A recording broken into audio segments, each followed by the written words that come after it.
menuju ke Monumen Islam Samudra Pasai, Aceh Utara.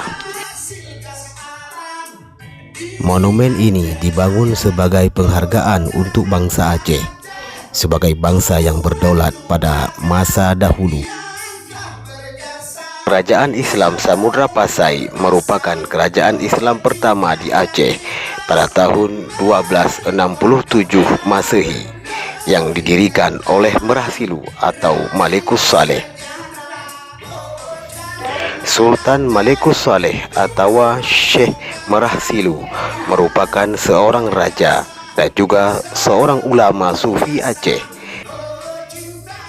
yang telah mengembangkan ilmu tauhid tasawuf di Aceh berdasarkan ajaran ahli sunnah wal jamaah.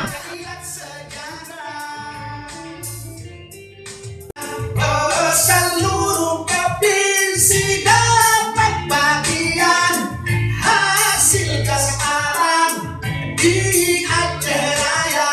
Oh, janganlah Aceh Tuhan lupakan yang telah berjasa seumur masa.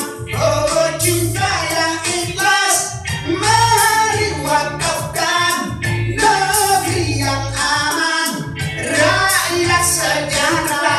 Oh, janganlah Aceh Tuhan lupakan yang telah berjasa seumur masa.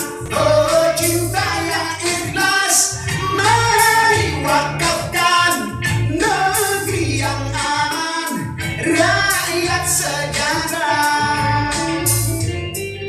Oh, seluruh provinsi dapat bagian hasil kesetaraan di